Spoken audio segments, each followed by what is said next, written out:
ਜੀਵਨ ਅਤੇ ਸਰੀਰ ਇੱਕ ਵਸਤੂ ਨਹੀਂ ਹਨ। ਜਿਵੇਂ ਅਸੀਂ ਸਮੇਂ-ਸਮੇਂ ਤੇ ਕੱਪੜੇ ਬਦਲਦੇ ਰਹਿੰਦੇ ਹਾਂ, ਇਸੇ ਤਰ੍ਹਾਂ ਜੀਵ ਨੂੰ ਵੀ ਸਰੀਰ ਬਦਲਣਾ ਪੈਂਦਾ ਹੈ। ਇੱਕ ਕੱਪੜਾ ਸਾਰੀ ਉਮਰ ਨਹੀਂ ਪਾਇਆ ਜਾ ਸਕਦਾ। ਇਸੇ ਤਰ੍ਹਾਂ ਇੱਕ ਸਦੀਵੀ ਜੀਵਨ ਤੱਕ ਇੱਕ ਸਰੀਰ ਨਹੀਂ ਰਹਿ ਸਕਦਾ। ਪੰਡਿਤ ਸ਼੍ਰੀ ਰਾਮ ਸ਼ਰਮਾ ਆਚਾਰਿਆ। ਪੁਸਤਕ ਦਾ ਨਾਮ ਮਰਨ ਤੋਂ ਬਾਅਦ ਸਾਡਾ ਕੀ। ਪੁਸਤਕ ਦੀ ਜਾਣਕਾਰੀ।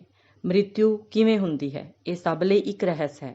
ਇਸ ਸੰਬੰਧ ਵਿੱਚ ਤੱਤਦਰਸ਼ੀ ਯੋਗੀਆਂ ਦਾ ਵਿਚਾਰ ਹੈ ਕਿ ਮ੍ਰਿਤਿੂ ਤੋਂ ਕੁਝ ਸਮਾਂ ਪਹਿਲਾਂ ਮਨੁੱਖ ਨੂੰ ਬਹੁਤ ਬੇਚੈਨੀ, ਦਰਦ ਅਤੇ ਝਟਪਟਾਹਟ ਹੁੰਦੀ ਹੈ, ਕਿਉਂਕਿ ਪ੍ਰਾਣ ਸਾਰੀਆਂ ਨਾੜੀਆਂ ਤੋਂ ਖਿੱਚ ਕੇ ਇੱਕ ਥਾਂ ਤੇ ਇਕੱਠਾ ਹੁੰਦਾ ਹੈ। ਬਿਮਾਰੀ, ਸਦਮੇ ਜਾਂ ਕਿਸੇ ਹੋਰ ਕਾਰਨ ਮੌਤ ਦੇ ਕਾਰਨ ਵੀ ਦੁੱਖ ਪੈਦਾ ਹੁੰਦਾ ਹੈ। ਪਰ ਜਦੋਂ ਪ੍ਰਾਣ ਦਾ ਸਮਾਂ ਬਹੁਤ ਨੇੜੇ ਆਉਂਦਾ ਹੈ ਤਾਂ ਇੱਕ ਕਿਸਮ ਦੀ ਬੇਹੋਸ਼ੀ ਆ ਜਾਂਦੀ ਹੈ ਅਤੇ ਉਸ ਅਚੇਤ ਅਵਸਥਾ ਵਿੱਚ ਪ੍ਰਾਣ ਸਰੀਰ ਤੋਂ ਬਾਹਰ ਨਿਕਲਦੇ ਹਨ। ਜਦੋਂ ਮਨੁੱਖ ਮਰਨ ਵਾਲਾ ਹੁੰਦਾ ਹੈ, ਉਸ ਦੀਆਂ ਸਾਰੀਆਂ ਬਾਹਰੀ ਸ਼ਕਤੀਆਂ ਇਕੱਠੀ ਹੋ ਜਾਂਦੀਆਂ ਹਨ ਅਤੇ ਅੰਤਰਮੁਖੀ ਹੋ ਜਾਂਦੀਆਂ ਹਨ। ਫਿਰ ਸਥੂਲ ਸਰੀਰ ਤੋਂ ਬਾਹਰ ਆ ਜਾਂਦੀਆਂ ਹਨ। ਜੀਵਨ ਦੀਆਂ ਗੱਲਾਂ ਨੂੰ ਭੁੱਲ ਕੇ ਦਿਮਾਗ ਦੇ ਸੂਖਮ ਕੋਸ਼ਟਾਂ ਵਿੱਚ ਸੁਸਤ ਅਵਸਥਾ ਵਿੱਚ ਪਈ ਰਹਿੰਦੀਆਂ ਹਨ। ਉਹ ਸਾਰੇ ਇਕੱਠੇ ਹੋ ਕੇ ਬਾਹਰ ਨਿਕਲਦੇ ਹਨ। ਉਹ ਜਾਗਦੇ ਅਤੇ ਜਿੰਦਾ ਹੋ ਜਾਂਦੇ ਹਨ।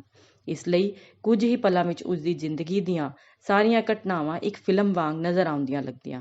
ਇਸ ਸਮੇਂ ਮਨ ਦੀ ਅਦਭੁਤ ਸ਼ਕਤੀ ਦਾ ਪਤਾ ਚੱਲਦਾ ਹੈ।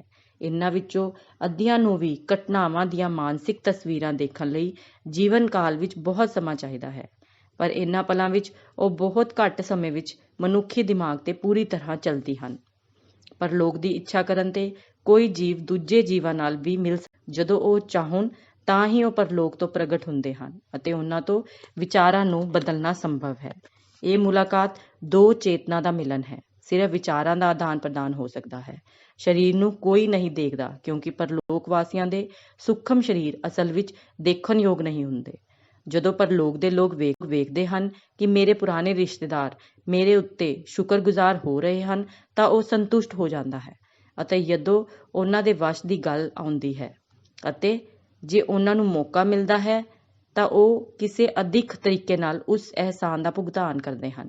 ਆਪਣੇ ਅਜ਼ੀਜ਼ਾਂ ਦੀ ਮਦਦ ਕਰਨ ਲਈ ਜੋ ਵੀ ਕਰ ਸਕਦੇ ਹਨ ਤਾਂ ਉਹ ਕਰਦੇ ਹਨ। ਰਿਸ਼ਤੇਦਾਰਾਂ ਦੁਆਰਾ ਰੋਣਾ ਜਾਂ ਸੋਗ ਕਰਨਾ ਮ੍ਰਿਤਕ ਨੂੰ ਦੁੱਖ ਹੁੰਦਾ ਹੈ ਅਤੇ ਉਹਨਾਂ ਦੀ ਸ਼ਾਂਤੀ ਨੂੰ ਭੰਗ ਕਰਦਾ ਹੈ। ਇਸ ਲਈ ਇਹ ਉਚਿਤ ਹੈ ਕਿ ਮ੍ਰਿਤਕ ਨਾਲ ਮੋਹ ਨੂੰ ਜਲਦੀ ਤੋਂ ਜਲਦੀ ਤੋੜਿਆ ਜਾਵੇ ਅਤੇ ਕੇਵਲ ਸ਼ਾਂਤੀ ਦੀਆਂ ਉੱਚੀਆਂ ਇੱਛਾਵਾਂ ਕੀਤੀਆਂ ਜਾਣ। ਪੁਸਤਕ ਵਿੱਚੋਂ ਕੁਝ ਪ੍ਰਸ਼ਨ ਕਿ ਸਰੀਰ ਦੀ ਮੌਤ ਤੋਂ ਬਾਅਦ ਸਾਡੀ ਹੋਂਦ ਖਤਮ ਹੋ ਜਾਂਦੀ ਹੈ। ਸਰੀਰ ਤੋਂ ਪ੍ਰਾਣ ਨੂੰ ਛੱਡਣ ਤੋਂ ਬਾਅਦ ਇਹ ਕਿਹੜੀ ਅਵਸਥਾ ਪ੍ਰਾਪਤ ਕਰਦਾ ਹੈ? ਕਿ ਮ੍ਰਿਤ ਆਤਮਾ ਜਦੋਂ ਸਥੂਲ ਸਰੀਰ ਤੋਂ ਵੱਖ ਹੋ ਜਾਂਦੀ ਹੈ ਤਾਂ ਸੂਖਮ ਸਰੀਰ ਵਿੱਚ ਮਿਲ ਜਾਂਦੀ ਹੈ। ਸੂਖਮ ਸਰੀਰ ਦੀ ਬਣਤਰ ਕੀ ਹੈ? ਮ੍ਰਿਤਕ ਆਪਣੇ ਮ੍ਰਿਤ ਸਰੀਰ ਨੂੰ ਦੇਖ ਕੇ ਕਿਵੇਂ ਮਹਿਸੂਸ ਕਰਦਾ ਹੈ? ਉਹ ਸਰੀਰ ਹਵਾ ਵਿੱਚ ਪੰਛੀਆਂ ਵਾਂਗ ਉੱਡ ਸਕਦਾ ਹੈ ਅਤੇ ਜਿੱਥੇ ਚਾਹੇ ਉੱਥੇ ਜਾ ਸਕਦਾ ਹੈ। ਭੂਤ ਕੌਣ ਹਨ ਅਤੇ ਇਹਨਾਂ ਤੋਂ ਛੁਟਕਾਰਾ ਕਿਵੇਂ ਸੰਭਵ ਹਨ?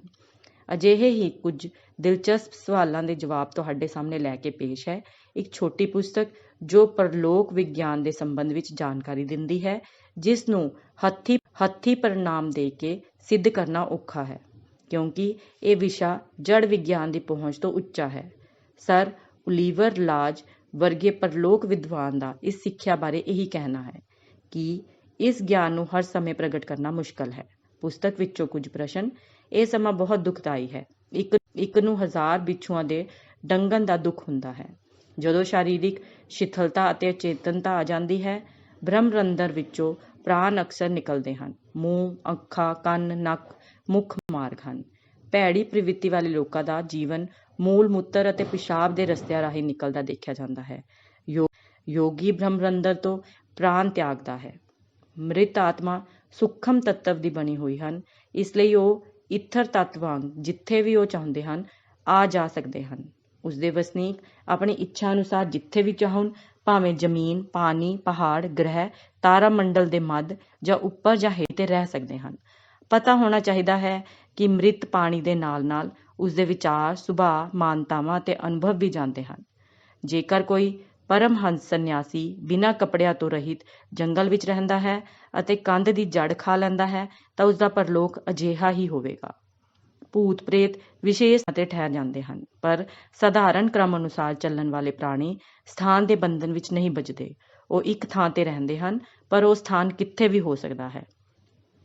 ਸਰੀਰਕ ਸੰਬੰਧਿਤ ਅਪੰਗਤਾਵਾਂ ਪਰਲੋਕ ਵਿੱਚ ਹਟ ਜਾਂਦੀਆਂ ਹਨ ਅਤੇ ਉਹ ਆਮ ਤੌਰ ਤੇ ਜਵਾਨੀ ਦੀ ਸਥਿਤੀ ਨੂੰ ਪ੍ਰਗਟ ਕਰਦਾ ਹੈ, ਕਿਉਂਕਿ ਇਹ ਅਪਾਹਜਤਾ ਮਨ ਦੀਆਂ ਨਹੀਂ ਹਨ, ਪਰ ਉਹ ਇੱਕ ਸਰੀਰ ਵਿੱਚ ਵੀ ਕੁਝ ਸਮੇਂ ਲਈ ਹੁੰਦੇ ਹਨ। ਇਸ ਲਈ ਇਹਨਾਂ ਸਰੀਰਿਕ ਅਪੰਗਤਾਵਾਂ ਦਾ ਮਨ 'ਤੇ ਬਹੁਤਾ ਪ੍ਰਭਾਵ ਨਹੀਂ ਪੈਂਦਾ। ਜੀਵਨ ਮੁਕਤ ਆਤਮਾ ਬਾਰੇ ਅਤੀਤ ਵਿੱਚ ਸੁਤੰਤਰ ਤੌਰ 'ਤੇ ਬਹੁਤ ਕੁਝ ਕਿਹਾ ਗਿਆ ਹੈ। ਇਹ ਆਤਮਾ ਮਨੁੱਖ ਨੂੰ ਸਦਾ ਹੀ ਸ਼ੁਭ ਮਾਰਗ 'ਤੇ ਚੱਲਣ ਲਈ ਪ੍ਰੇਰਿਤ ਕਰਦੀਆਂ ਹਨ। ਉਹ ਚੰਗੇ ਕੰਮ ਕਰਨ ਵਾਲਿਆਂ ਉੱਤੇ ਪ੍ਰਸੰਨ ਰਹਿੰਦੀਆਂ ਹਨ। ਆਪਣੀ ਸੁਭਾਵਿਕ ਉਦਾਰਤਾ ਦੇ ਕਾਰਨ ਉਹ ਤਰੱਕੀ ਦੇ ਕੰਮ ਵਿੱਚ ਲੋਕਾਂ ਦੀ ਮਦਦ ਕਰਦੀਆਂ ਹਨ। ਪੁਸਤਕ ਦੇ ਕੁਝ ਬਿੰਦੂ: ਮ੍ਰਿਤਿੂ ਦਾ ਸਰੂਪ, ਪਰਲੋਕ ਕਿਵੇਂ ਹੈ, ਸਵਰਗ ਨਰਕ, ਪੁਨਰ ਜਨਮ ਲਈ ਤਿਆਰੀ, ਭੂਤ ਰੁਕਾਵਟਾਂ ਅਤੇ ਉਹਨਾਂ ਦਾ ਉਪਾਅ।